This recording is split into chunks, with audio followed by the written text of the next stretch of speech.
welcome back to the Vintage Vixen. My name is Sam. The first thing I want to do is say hello and thank you to all of my new subscribers. Yesterday I kept getting notifications of people subscribing to my channel and I was a little confused, mostly because this has been a hobby for me and I never really went in expecting to have thousands of subscribers or views. Of course, that would be amazing, but it's more of a creative outlet for me and something I enjoy doing. So it's been a pretty slow build over the past couple of months, but yesterday I got a bunch of new people checking out my channel and I found out why last night.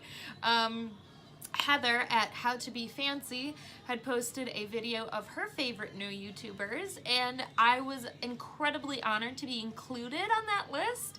I never in my wildest dreams thought that I would be given kind of a shout out on the channel of somebody I really enjoy watching and admire.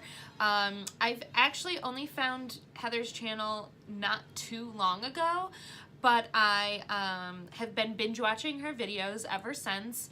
You should go check her out if you have not already. I'll post the link in the description down below. Go watch her videos, like, subscribe, show her some love because she posts just really useful and beautiful things and she just seems to be like a down-to-earth, genuine person. Plus I have major glasses envy. She has the most amazing glasses. So check that out. That's How to Be Fancy. The link is in the description box down below. Also, this sort of celebrity endorsement gave me confidence to share my channel on Facebook, my personal Facebook page. I have only really been posting links to my videos on Instagram. I was a little self-conscious, I guess, about what friends and family might say. Not that they don't follow me on Instagram, but there are some people on Facebook that I know aren't on Instagram and maybe they haven't seen my posts either. So it gave me a little bit of confidence. Having this sort of shout out from Heather gave me the confidence to say, you know what, who cares? And the response since I have shared my channel has been amazing. The other reason I was nervous was because I do have people that I work with on my Facebook. So I'm that kind of person who kind of tries to keep my work and personal life separate to an extent. But this is part of who I am. This is part of my life. So it is what it is. So I have actually had an amazing response since I shared the link to my channel on Facebook. A girl who I am just starting to get to know a little better. Her name is Jessica. She runs a shop local to me called McLemon's. It's a vintage and I would say vintage inspired shop. She has a ton of great clothing, jewelry, accessories, all kinds of stuff, and I will post a link to her Facebook page in the description down below.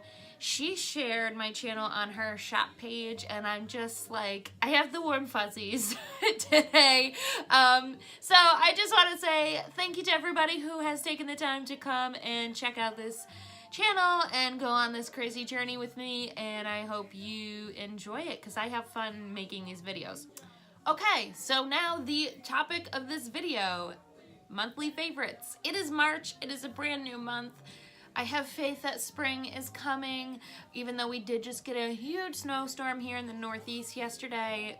March is definitely coming in like a lion, so I'm hoping that means it will certainly go out like a lamb. I am ready for spring, you have no idea. And it's been a little bit of a tease here over the past few weeks because it's been nice, then it's been cold, then it's been snow, and it's just been yucky all around. February is over. I thought I would share some of the things I have been liking over the month. I actually don't have an incredible amount. Most of what I'm going to talk about is media type stuff, film, books, shows, podcasts. I don't have a lot of physical things to show you. I'm going to start with cosmetics.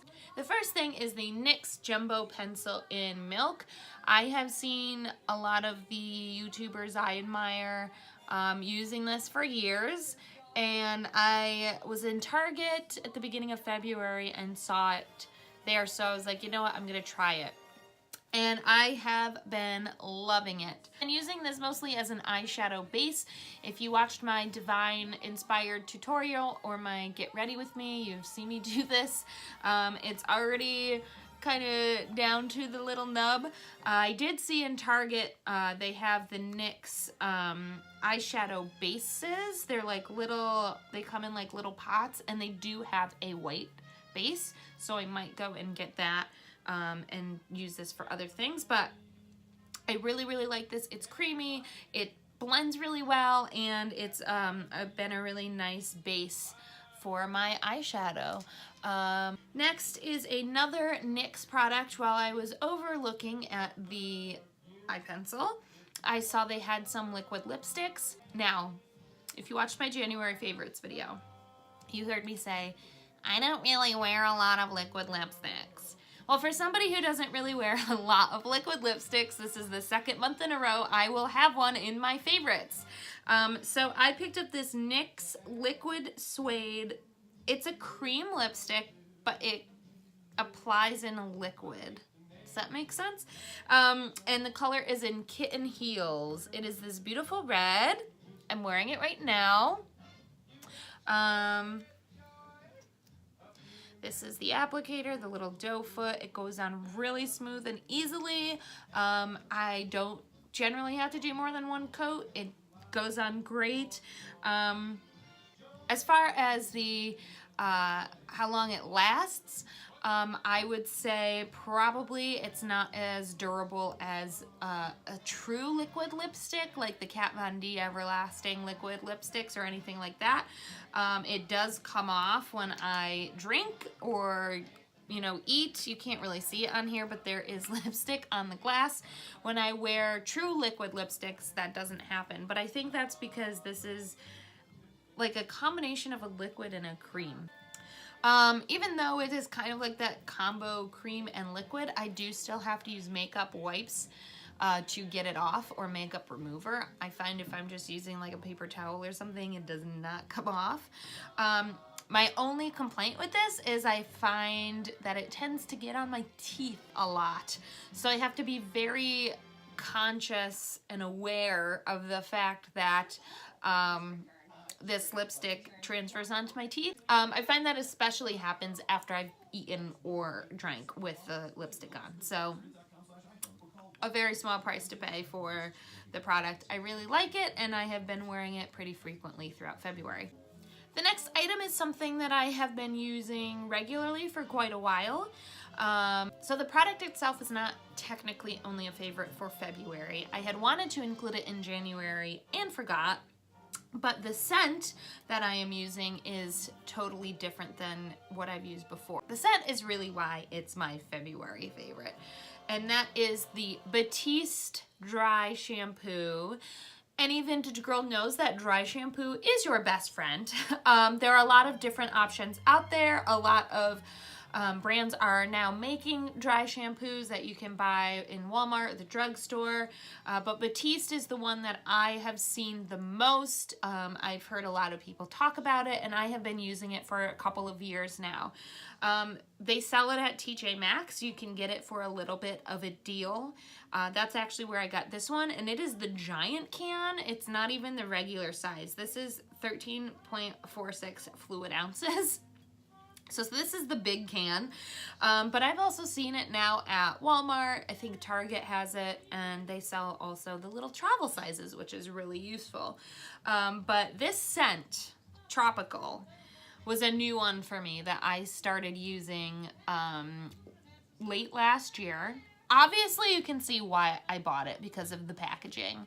I always say that I would be Don Draper's dream client, or dream target market, because I am a sucker for packaging.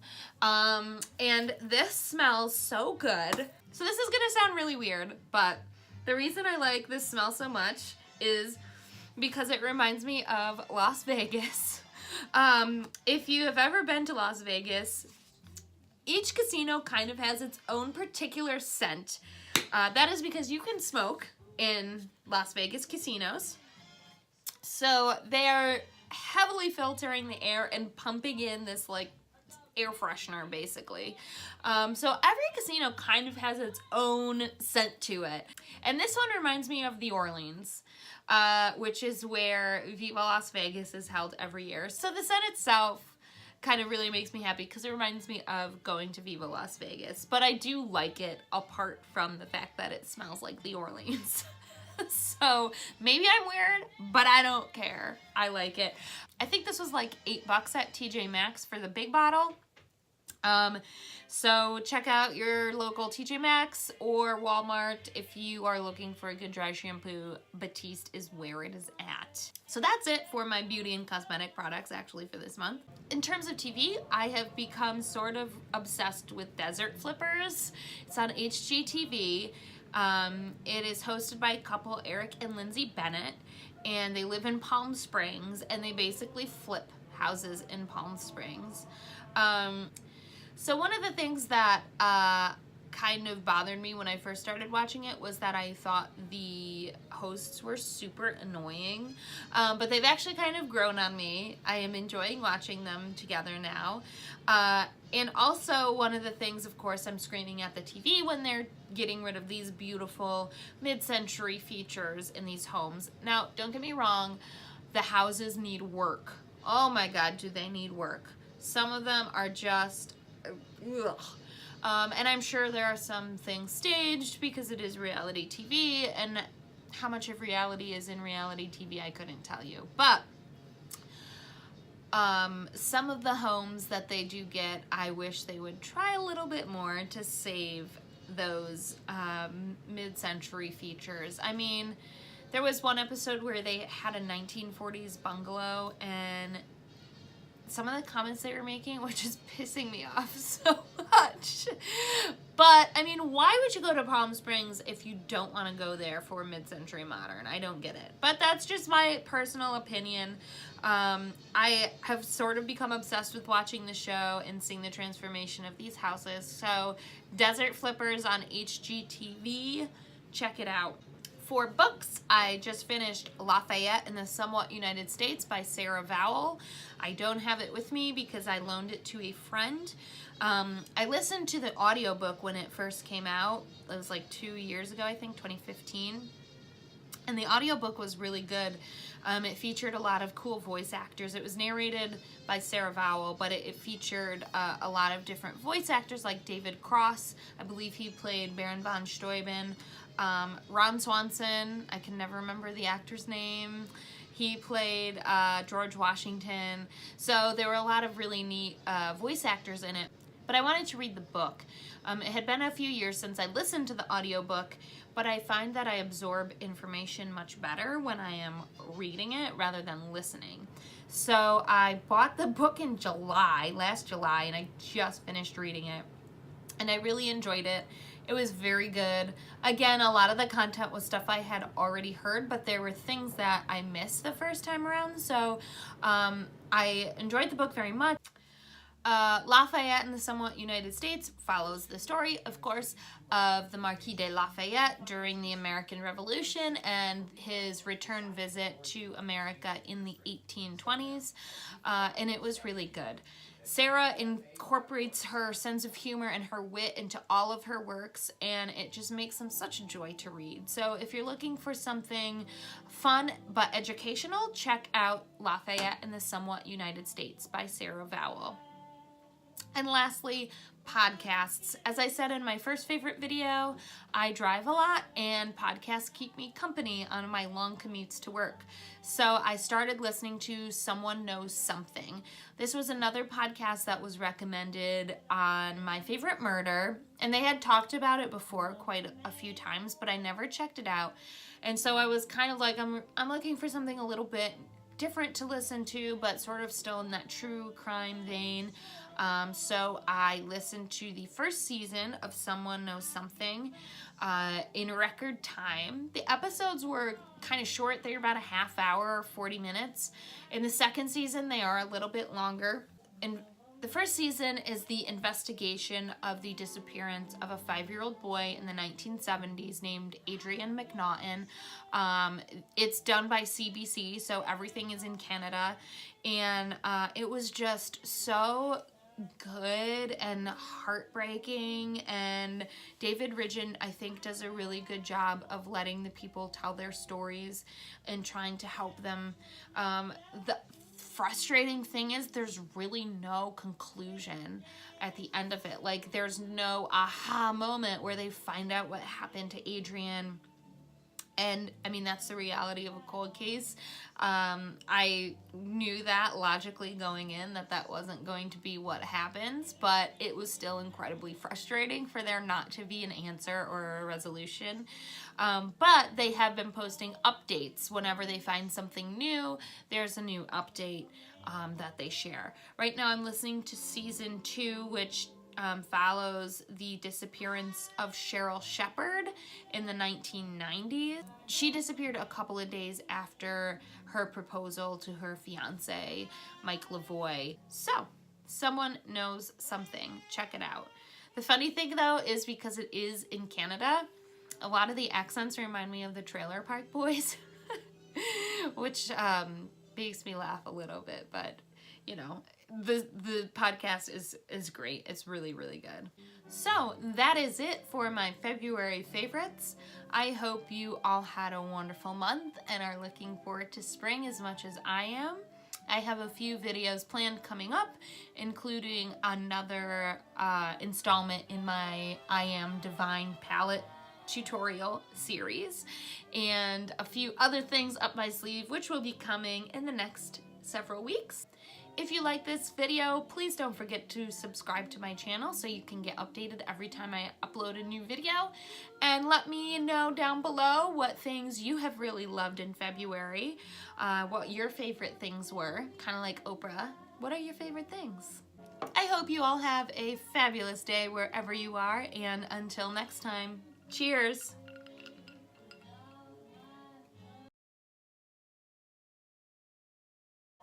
Any vintage girl knows dry hairspray is your best friend.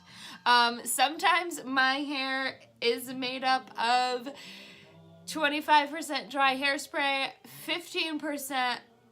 Why do I keep saying dry hairspray? So this is gonna sound really weird. But the reason that I like the smell so much is because it smells like Las Vegas. I don't know why that's so funny. I feel like I'm in, you know when they do the introductions on Drunk History for the people who are telling the story, and they're like, hello, I'm Samantha, and today I'm going to be talking about my February favorites.